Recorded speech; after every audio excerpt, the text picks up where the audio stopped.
Which one should we get?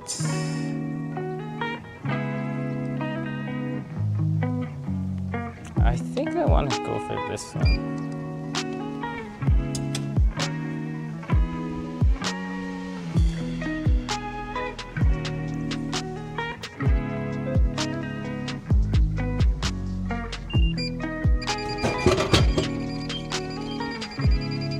Ooh.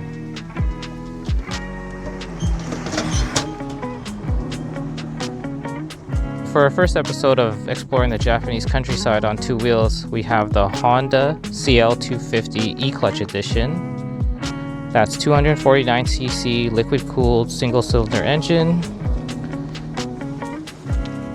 steel tube frame, 19-inch wheel in the front, 17-inch wheel in the back, Nissan 2-piston caliper on a 296mm disc, single disc on the front, single piston, Nissan piston in the back on a 220mm disc,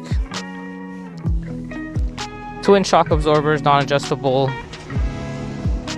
telescoping front forks, non-adjustable as well, pearl dusk yellow color, and of course the E-Clutch, which adds about 2 kilograms or 4.4 pounds. So in total, the bike weighs 172 kilograms or 391 pounds, I believe. Super simple dash, LCD dash, gear indicator, kilometers per hour, fuel and time. Retails for about 704,000 yen here in Japan. So let's take a listen to this little thumper here.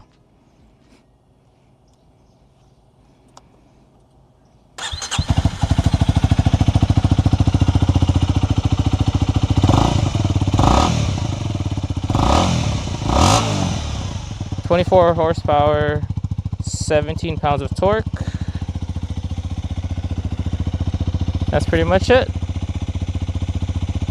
12-liter gas tank here. So let's take it for a ride.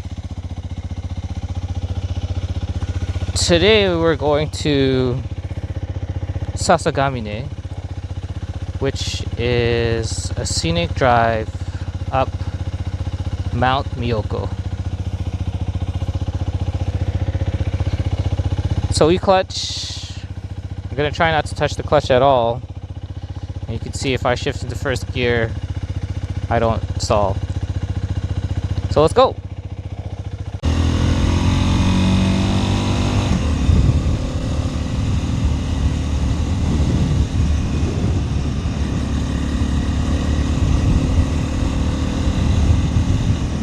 The CL250 is a part of Honda's modern retro scrambler line, and it harkens back to the CL72 and CL77 of the 1960s.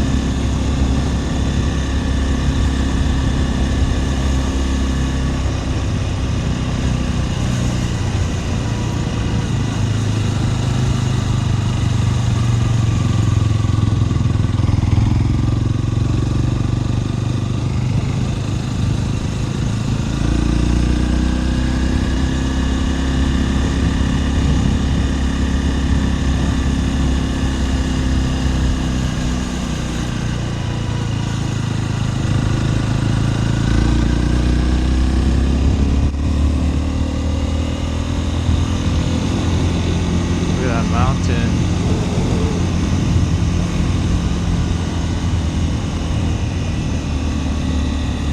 So I haven't driven these roads before, so I gotta be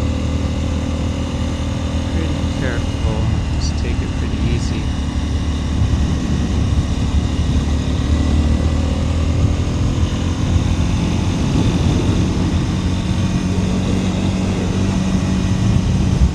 So seat height for the CL250 is 790 millimeters or 31.1 inches.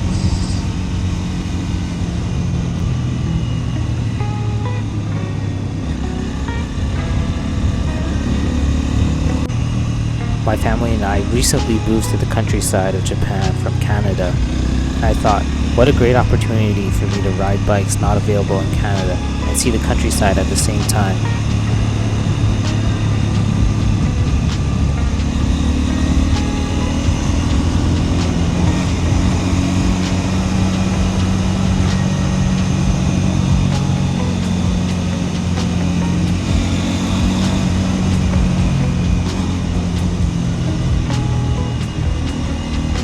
These views are just incredible.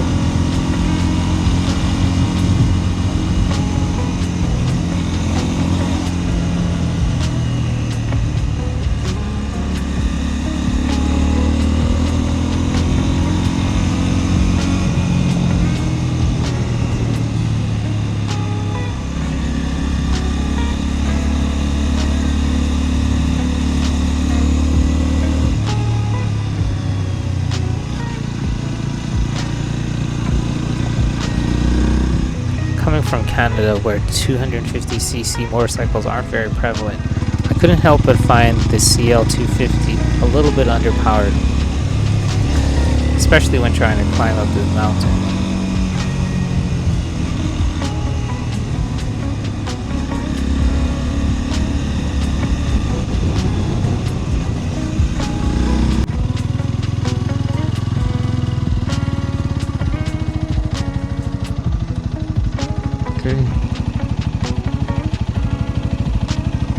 I found the E-Clutch worked very well. Up and down shifts were quite smooth without any noticeable clunkiness. And it made stop and go traffic so easy. One thing I did find difficult was slow speed maneuvering. I'm used to using the clutch to modulate my speed and control the bike, so relying solely on the throttle was difficult for me.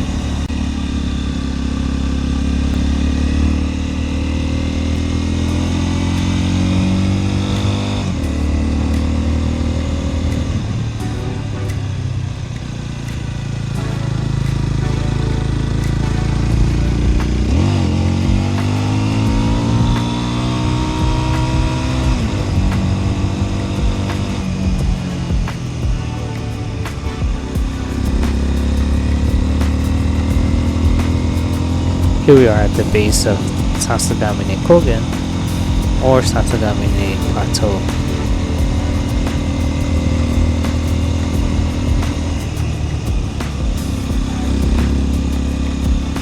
You have to be quite careful here, as it's moved from 2 lanes with two-way traffic to a single lane with two-way traffic, and there are cars coming down here with limited room to pass.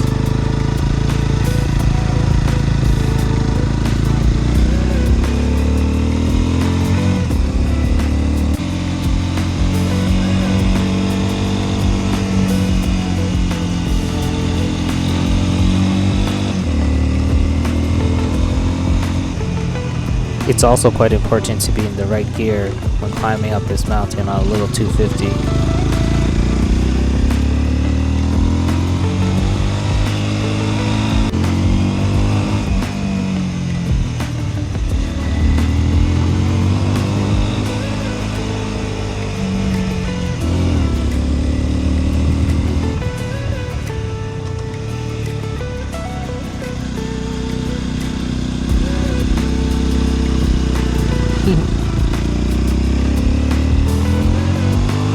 I found the seat to be quite hard and uncomfortable, and my back hurt quite a bit after this ride.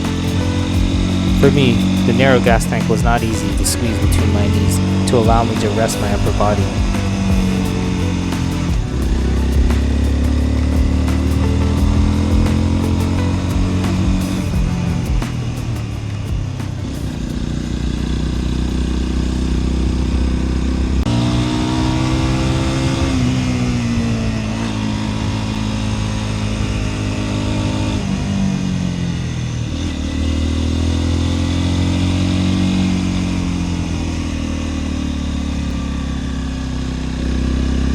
were a couple of people working in the field here. I just had to stop to show you the view they had.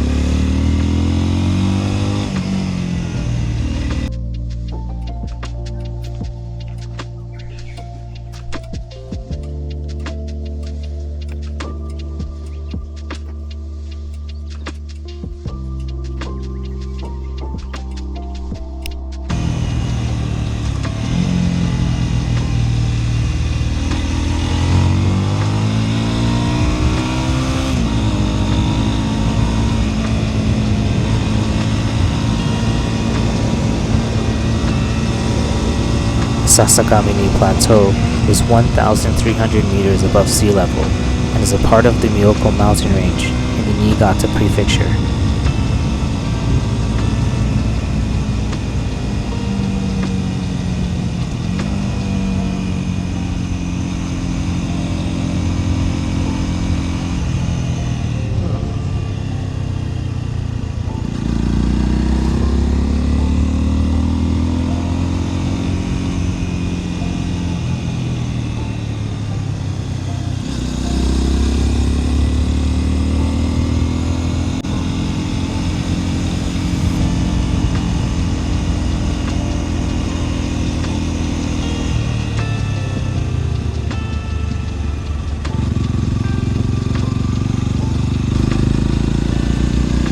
The mirrors are adequate, providing nice clear views at the speed I was riding.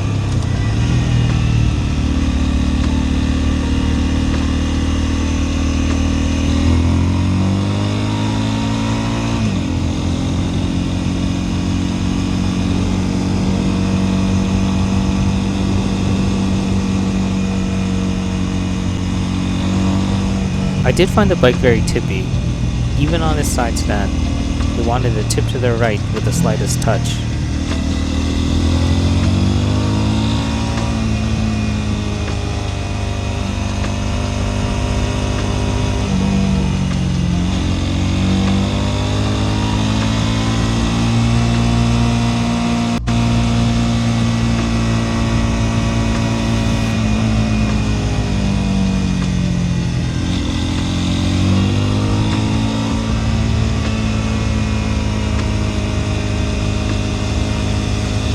The Sasagamine Dam, which we are visiting today, was completed in 1979 and sits between Lake Otomi and the Seiki River.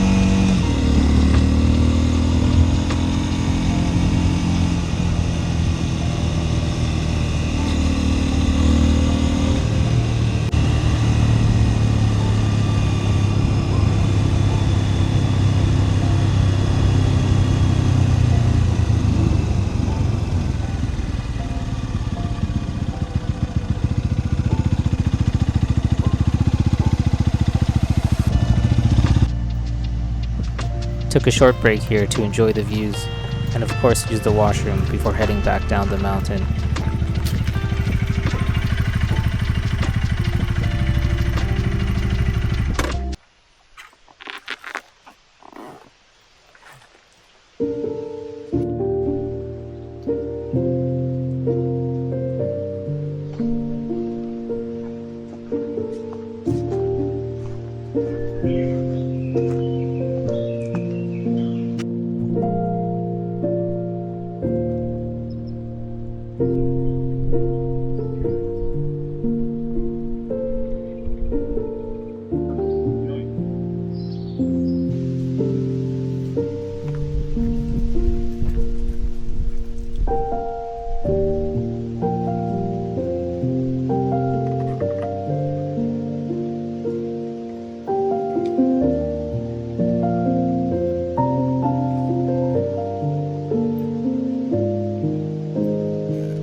Thanks for watching. Be sure to like, comment, and subscribe. See you in the next video.